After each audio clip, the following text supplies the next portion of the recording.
algunas personas me hicieron la aclaración de que no entendieron la parte respecto a los bonos porque mi explicación fue demasiado simple. Entonces, pues, estaba haciendo el otro video, pero supuse que sería bueno explicar un poco más a fondo esta cuestión. Entonces, para que la gente entienda por qué el Estado salvadoreño no debería de seguir emitiendo bonos y por qué esto es malo para la población. Entonces, bueno, voy a explicar. Primero que nada, tenemos que saber qué es un bono. Pues un bono es un título de deuda, básicamente.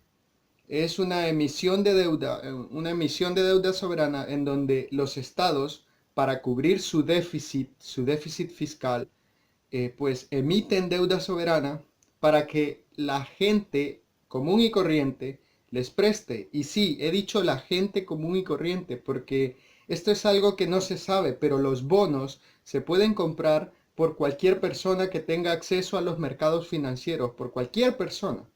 No es necesario ir a un banco, no es necesario ir a una entidad financiera global. De hecho, esto se hace para evitar ir a estas instituciones, para evitar ir al Fondo Monetario Internacional. ¿Y por qué se hace esto? Pues precisamente porque el Fondo Monetario Internacional es un banco y como banco tiene unos intereses establecidos, puede negociar los plazos, puede negociar el interés incluso, entonces es más complicado. Entonces los estados emiten deuda soberana mediante bonos. Entonces, ¿qué es un bono? Bueno, pues he traído un ejemplo bastante sencillo y espero que me entiendan. Eh, digamos, un estado necesita endeudarse, emitir una deuda soberana de 1.000 millones de dólares. 1.000 millones, o sea, 1 billón de dólares. Entonces, es muy difícil que alguien o que una entidad financiera, ya sea incluso un banco o quien sea, esté dispuesto a prestar una cantidad similar, a prestar una cantidad semejante. Entiéndase que esto solo es un ejemplo, puede ser cualquier cantidad, puede ser más, puede ser menos incluso. Entonces, los estados, al no poder ir y decir, mira, préstame esto, pues lo que hacen es básicamente, y lo siento, no sé si aparece invertido, en realidad no lo tomé en cuenta, pero bueno, dice 1 billón. Entonces, emiten esto y lo que hacen los estados básicamente es partir esa deuda, partirla en muchas partes. Y esto es básicamente lo que se conoce como bono. Estas pequeñas fracciones de deuda, pues es más fácil que alguien te preste 500 millones de la deuda total, 500 millones, a que alguien te preste los 1.000 directamente. Entonces, este ejercicio, imagínense, imagínense que esta partición de la deuda la realizan muchas veces y no solo dos. Imagínense que podemos partir la deuda infinitas veces y digamos después ya no va a ser las mitades ya no van a valer 500, sino que ahora valen 250 millones, pues entonces lo hacen muchas veces y hasta que una deuda soberana de 1 billón, pues partida 1 millón de veces, una deuda soberana de 1 millón, de 1 billón, pues acabas valiendo cada título de deuda $1.000. Una deuda de 1 billón partida 1 millón de veces, pues vale $1.000. ¿Por qué hago este ejemplo? Pues precisamente porque 1.000 euros es lo que cuesta un título de deuda española, por ejemplo, para que me entiendan. Esto es algo real, es lo que cuesta un título de deuda española. Pues a estos $1.000, que es básicamente lo que tú le estás prestando, lo que vale este título, tú se lo estás prestando a la entidad que emite esta deuda. Entonces, eh, puede ser cualquier entidad financiera, puede ser una empresa transnacional, multinacional, puede ser un gobierno en este caso, y pueden ser varios tipos de gobierno. Puede ser un gobierno, un estado, un gobierno estatal, puede ser un gobierno federal. Digamos, el estado de California es uno de los estados más endeudados de Estados Unidos, y hay estados que no tienen mucha deuda.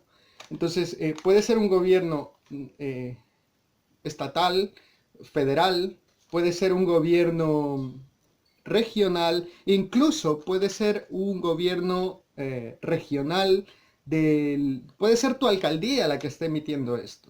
Con que tenga el aval de los mercados financieros, pues va a poder emitir deuda. Entonces, la deuda tiene riesgos para ambos lados, tanto para el acreedor como para el emisor, como el acreedor. El emisor en este caso es quien realiza la deuda. El emisor en este caso es el Estado.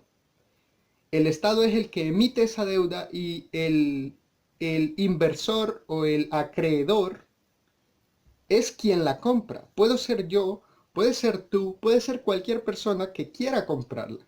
Digamos, alguien que tenga $1000 y quiera comprar esa deuda, lo puede comprar, con que tenga acceso a los mercados financieros. Eso se titula a nombre de una persona con, y se titula, todos los títulos de deuda tienen un ISIN, es un ISIN, International Security Identity Number. Entonces, todos los tienen. Entonces, con ese título de deuda, hagamos otro ejercicio mental. Digamos, yo le pido prestado dinero a mi padre. Le pido prestado, qué sé yo, $10. Entonces, pero resulta, pero resulta que mi hermano me pide prestado dinero a mí. Entonces, pues yo le debo a mi padre y mi hermano me debe a mí. Entonces, digamos que mi papá me da un papelito, un título de deuda por valor de $10, en donde yo le debo $10 y yo se los tengo que pagar. Entonces, bueno, pues yo le digo a mi hermano, mira, en lugar de pagarme a mí mis $10, te doy la deuda con mi papá, y tú le terminas pagando a mi papá. Esto es un ejemplo que se me acaba de ocurrir. No se lo tomen tan literal, pero esto puede pasar. Puedes pagar deudas con deuda, con títulos de deuda.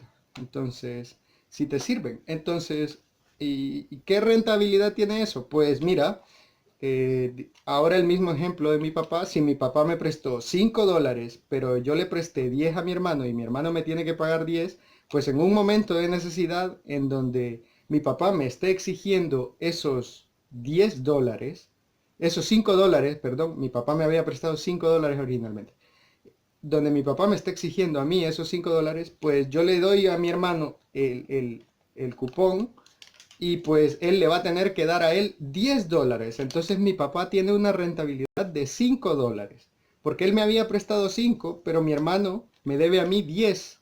Entonces él va a tener que pagar esos 10 a mi papá. No sé si se entendió bastante bien el ejemplo. Bueno, pues es un ejemplo parecido así. Creo que me hice bola, pero bueno.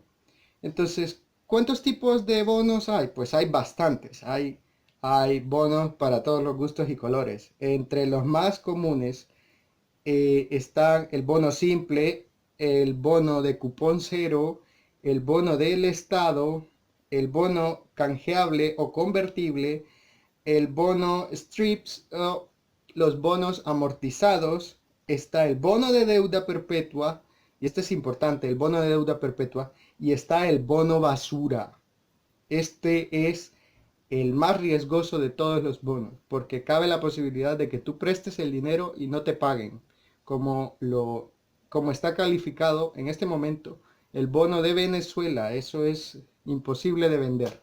Aunque el Estado venezolano quiera prestar dinero, quiera financiarse respecto a eso, puede emitir la deuda que quiera, nadie se la va a comprar.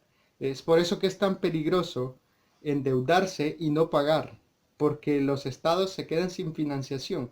¿Por qué emiten bonos los estados? ¿Por qué emiten deuda? Bueno, pues es sencillo, los bonos se emiten porque el dinero recaudado mediante impuestos no les alcanza, entonces necesitan financiar algunos proyectos. Por ejemplo, y este es un ejemplo, digamos que un estado necesita financiar una línea férrea, un tren. Entonces el estado tiene un gasto mensual y tiene un ingreso mensual. Por lo general o en un mundo idílico, el Estado debería de gastar menos de lo que recauda. Pero eso es en un mundo idílico. Y la diferencia, lo que le quede, debería de utilizarse en proyectos de construcción, en proyectos de remodelamiento urbano, en proyectos de cualquier tipo de mejora de calidad de vida de los ciudadanos.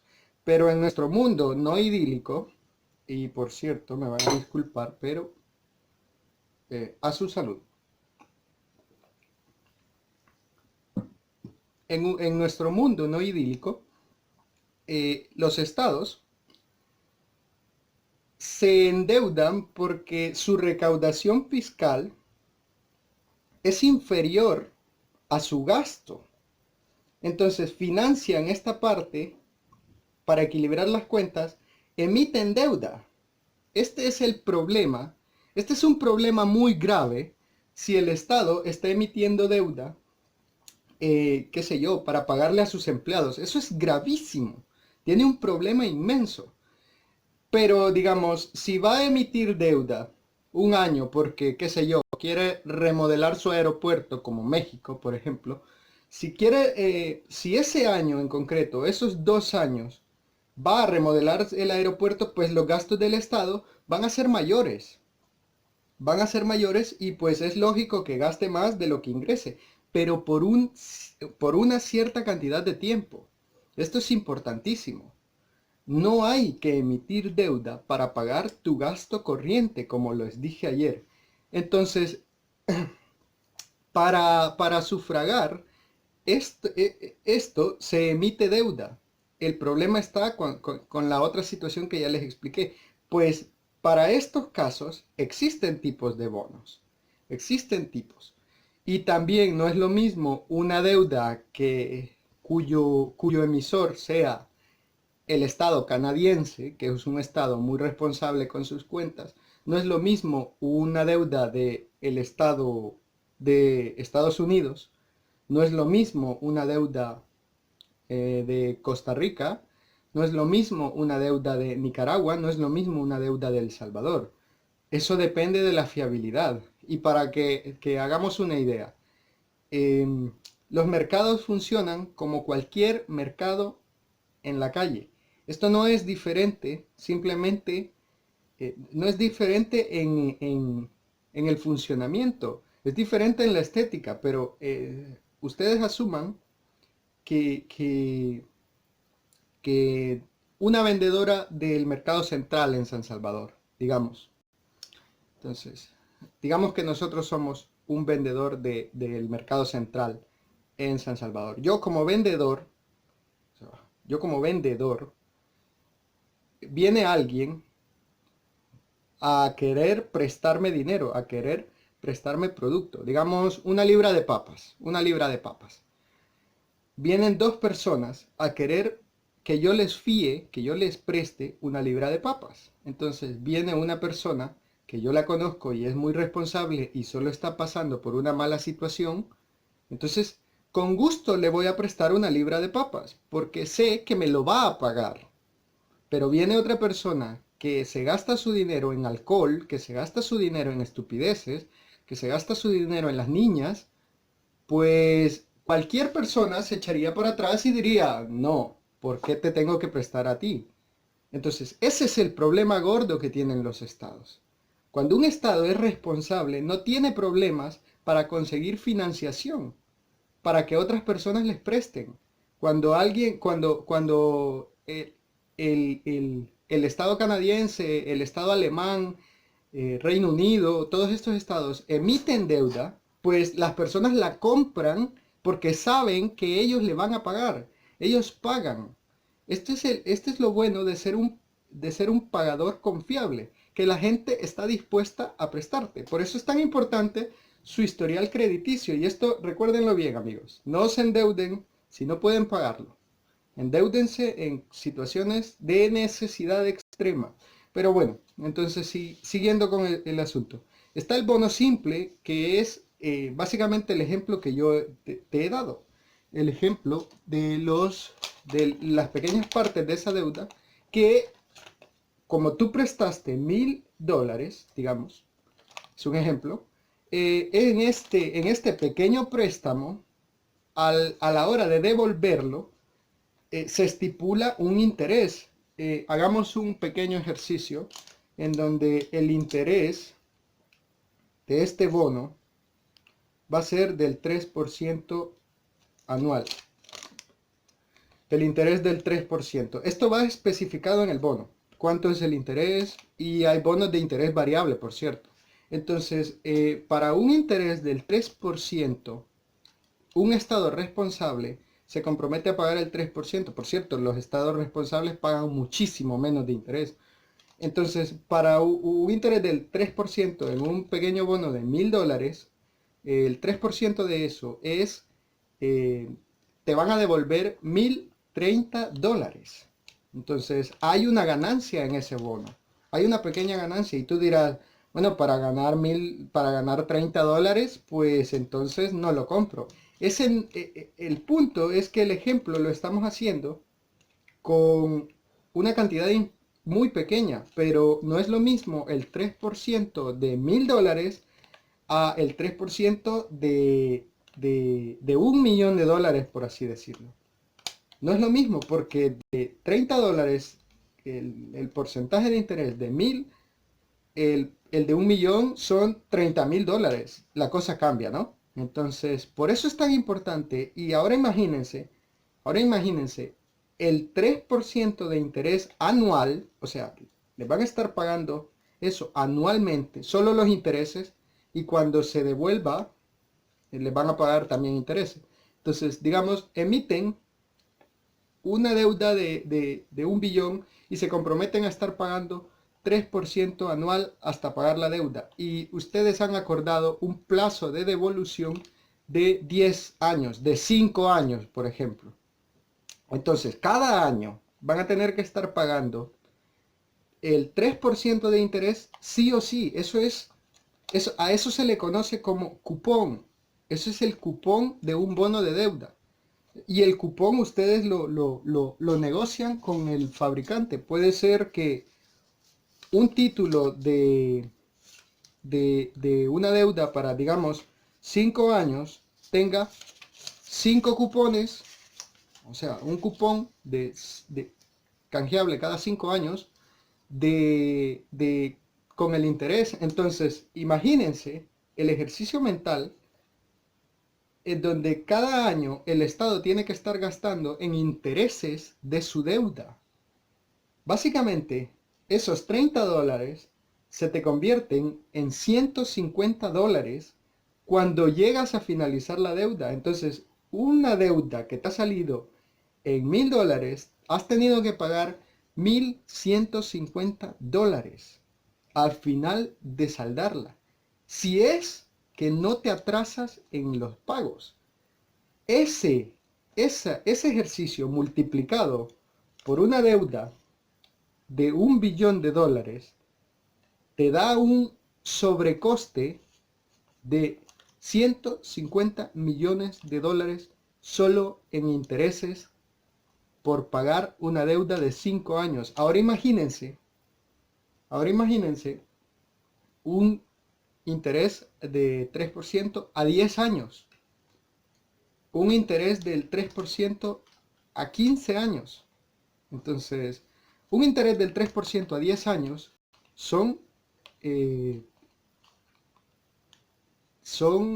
te vas a haber gastado $300 millones solo en los intereses de la deuda. Solo en los intereses de la deuda. Entonces, ¿de qué depende la tasa de interés? Y esto es el riesgo de los bonos. Pues hay tres riesgos principales. Hay tres riesgos enormes en los bonos. Existe riesgo para el acreedor, o sea, para la persona que compra la deuda, en este caso yo que le presto al Estado, yo que he comprado los $1000, he comprado el bono de $1000, existe riesgo para el Estado y existe riesgo, bueno, básicamente el mayor riesgo se lo lleva a quien compra la deuda. Entonces, digamos, sigamos con los ejemplos. Centrémonos en los cupones. Entonces, imaginen a alguien que prestó dinero a Venezuela en el año 2010 para, prestó, digamos, un ejemplo de 1000. El mismo ejemplo. Imagínense que en el año 2010 alguien prestó dinero a Venezuela. En Venezuela en el 2010 era clasificado como un bono de alto valor especulativo, muy alto valor especulativo. Entonces, eso significa que podría no pagarte. Bueno, al final no les pagaron, perdieron esa inversión.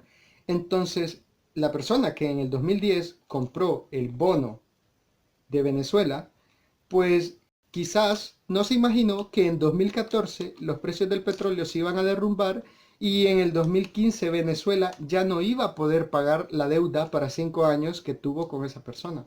Entonces, esa persona pierde su dinero, hasta que el Estado venezolano pueda volverlo a pagar. Y eso, a día de hoy, olvídense, esa persona perdió su dinero. Entonces, ese es el riesgo para el inversor. Existe otro riesgo, es el riesgo de la inflación. Entonces, y esto voy a utilizar a Venezuela de nuevo como ejemplo. Imagínense que en el 2010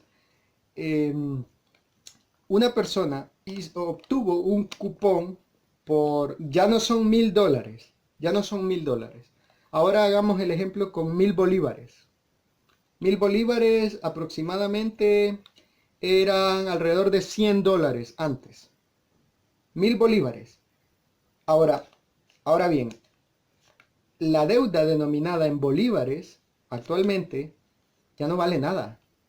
Porque la inflación de la moneda, si tú le prestaste 1000 bolívares en el momento en que el bolívar era bastante rentable, entonces este cupón se compromete a devolverte esa cantidad, pero en la moneda que especificaron en el cupón. Es para es por esta situación, por la inflación de la moneda, que la mayoría de los acreedores internacionales emiten deuda denominada en dólares. Aunque Costa Rica quiera emitir moneda, quiera emitir deuda, su deuda no está denominada en colones, está denominada en dólares. Entonces va a tener que pagar en dólares. Ese es el riesgo tan monstruoso de la deuda. Pues ese es un riesgo para ambas partes, porque como la inflación es un riesgo evidente, la mayoría de personas quieren quieren que su deuda esté respaldada en dólares o en euros o en monedas confiables y no en monedas de un país que tenga un alto valor especulativo en el mercado, o sea, cuya moneda fluctúe demasiado o no sea muy confiable. Entonces, las monedas más regulares para emitir deuda son varias, pero les voy a decir, son el dólar americano, el dólar estadounidense, el euro, como era lógico, el dólar, el euro, el yen, el franco suizo, y hay varias más, pero estas son las más importantes. ¿Por qué? Por la estabilidad de la moneda, por la estabilidad que, por la confianza que le tienen los inversores internacionales, la gente común, a recibir esa moneda, porque tú sabes que si te dan un euro, pues no se va a depreciar, porque tú sabes que después de un par de años ese euro probablemente tenga el mismo valor que tenía cuando te lo dieron. Si tú guardas dinero en dólares, tú sabes que en 5 años probablemente va a seguir teniendo el mismo valor que cuando tú lo guardaste. Eh, no pasa lo mismo con el bolívar u otras monedas castigadas por la inflación. Entonces, eh, este es el tipo de riesgo que tienen los estados. Este es el tipo de riesgo al que están sometiendo a su población.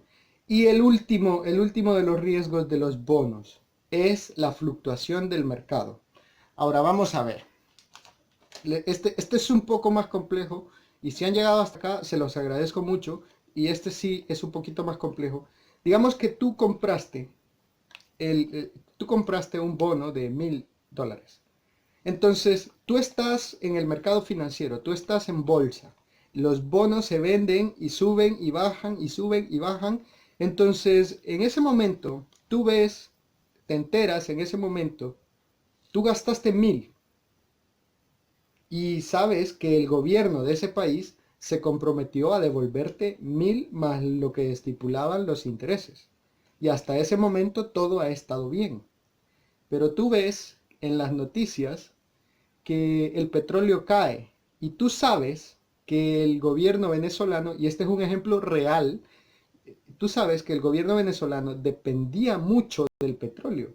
Entonces, los valores de deuda que ellos gastaron, digamos, la gente cuando ve el derrumbe de los mercados financieros, dice, joder, no me van a devolver mis 1000. Bueno, pues mira, vas a donde sea, vas a donde alguien que te lo quiera comprar este título y le dices, mira, mira, mira, mira, mira, amigo, qué sé yo, dame 900, ya, 900, te van a devolver 1000, te van a devolver 1000, no me das 900, pues dame 850, no me quieres prestar eso, pues dame... Y en ese momento, cuando la gente le pierde confianza a un país porque se han endeudado demasiado, porque no te va a pagar, porque qué sé yo, porque un dictador ha entrado al Congreso de los Diputados con militares, como sucedió en El Salvador, cuando la gente pierde esa confianza, es cuando tus bonos para la gente empiezan a valer nada. Es cuando este bono de 1000 que tú compraste confiando en el gobierno por 1000 empieza a valer 500. Aunque te vayan a devolver 1000, no es seguro que ese gobierno en el que la gente no confía te lo vaya a devolver. Entonces, sin confianza, el país pierde acceso a los mercados internacionales porque la gente no confía en ellos. Entonces, el gobierno de El Salvador se ha endeudado irresponsablemente. Tú puedes emitir la deuda que te dé la gana. Tú eres el Congreso de una nación, tú eres el presidente de una nación, puedes autorizar la emisión de deuda que le dé la real gana. El problema es que la gente no te la va a querer comprar y si te la llegan a comprar, puede ser que el título quieran renegociar los intereses, cosa que es muy difícil, y como es muy difícil renegociar el interés, cuando tú quieras emitir otra deuda, cuando tú quieras emitir más deuda, pues te van a decir, mira, pero esta porquería que me vendiste con 3% de interés no me es rentable, quiero que me des el 15% de interés. Y si ustedes vieron cómo un 3% de interés con un bono, con una deuda de 1 billón, representaba un sobrecoste al Estado de 150 millones de dólares en 5 años, 300 en 10 años, entonces un 15% de interés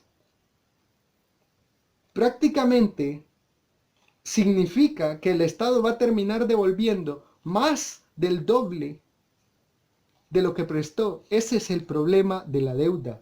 Y por eso no hay que consentirle al Estado salvadoreño que se siga endeudando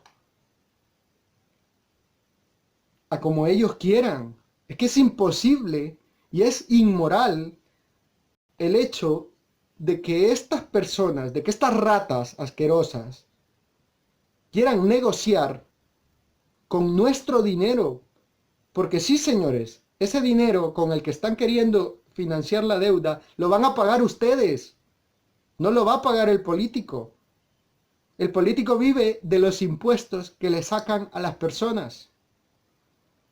Entonces, me gustaría y tengo la fe en que algún día el salvadoreño